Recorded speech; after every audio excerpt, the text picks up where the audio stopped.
ये अरे हाँ, मैंने ही बुलाया था पैरों की मालिश के। ये तुमने क्या छुपा रखा है पीछे? वो मेरे हाथ में तेल लगा हुआ है, इसलिए मैंने हाथ नीचे कर रखे हैं। ठीक है, जाओ तू भी जा। शांति, पंजेब चुरा ली ना तूने? हाँ, पंजेबी मैंने चुरा ली। ये देख, तुझे तेरा काम याद है ना? हाँ हाँ, मेरा काम याद है, दिखा। अब मैं इसे मार्केट में ले जाऊंगा और बेच दूंगा, किसी को पता ही नहीं चलेगा और हमारे इतने सारे पैसे आ जाएंगे। हाँ, तो बस इस पंजेबी को देख के और अपना काम करने लग दूंगी। अब मैं अपना काम करती हूँ। साहब, मालकिन साहब। अरे क्या हो गया, क्यों ऐसे चिल्ला रही है? मेरी माँ का अभी भी फोन आया है। मेरी माँ की बहुत तबीयत खराब है, उनकी जान जाने वाली है। मुझे अभी के अभी गाँव निकलना पड़ेगा। साहब, मुझे तो बहुत डर लग रहा है, मैं अब क्या करूँ? अरे ऐसे कैसे तबीयत खराब होगी? कल तो तू अपनी मम्मी से बात करी थी, सब ठीक था, अचानक से तबीयत खराब होगी। देख, अगर छुट्टी लेने का बहाना है ना तो अभी बता दे, कोई छुट्टी नहीं मिलेगी। अरे मालकिन, ऐसा आप समझ रही हो, वैसे कुछ भी नहीं है। मेरी माँ की बहुत तबीयत खराब है। अभी अभी गाँव वालों की तरफ से फोन आया कि माँ की जान भी जाने वाली है। अगर मैं अभी नहीं पहुंची तो पता नहीं मेरी माँ को क्या हो जाएगा। प्लीज प्लीज साहब, मुझे छुट्टी दे दीजिए। चेतना, जाने दो, कोई दिक्कत नहीं है। हाँ हाँ मालिक, जाने दीजिए ना। वो इनकी माँ की सच में तबीयत खराब है, काम तो सारा मैं ही देख लूंगा ना यहाँ पे।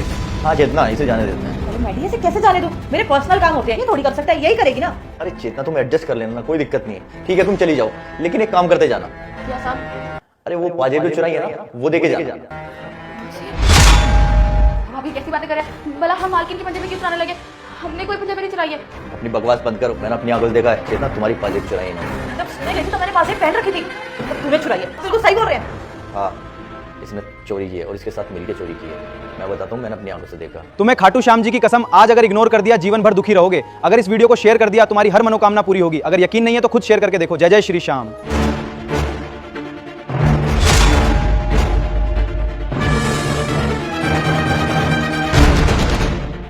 हाँ, क्या कह रही तुम कि तुमने चोरी नहीं की? साहब, हमसे बहुत बड़ी गलती हो गई। वो लालच में आके हमने ये सब कुछ कर लिया। अब वो क्या है ना कि पैसों की तो आजकल बहुत ही जरूरत पड़ती है, इसलिए हमें और कुछ समझ नहीं आया। हमने मालकिन की पंजेबी चोरी कर ली। हम आज के बाद ऐसा कभी कुछ नहीं करेंगे। हमें प्लीज एक आखिरी मौका दे दीजिए, हमें माफ कर दीजिए। हाँ, तुझे शर्म नहीं आई? तुम लोगों ने जब एक्स्ट्रा पैसे मांगे ना इमरजेंसी बोल के, तब भी हमने दिए, कभी सवाल नहीं किया हमने, और तुम ऐसा कर रहे हो। अब तुम दोनों जाओगे सीधा जेल में, पुलिस को बुला रहा हूँ। नहीं साहब, देखो, हमें माफ कर दो साहब, हमें पैसों का लालच आ गया था और हमने ये सब चोरी कर लिया, लेकिन हम वादा करते हैं आज के बाद चोरी नहीं करेंगे, हमें माफ कर दीजिएगा। अरे तुम्हें शर्म आनी चाहिए, एक बार तो सोच लेते किस घर में चोरी कर रहे हो तुम। तो दोस्तों, हमें ऐसा नहीं करना चाहिए कि जिस थाली में खाओ उसी में छेद करो। तभी साहब ने समझ आया कि ऐसा आगे से कभी मत करना किसी के साथ। तुमने जो चोरी की है ना, वैसा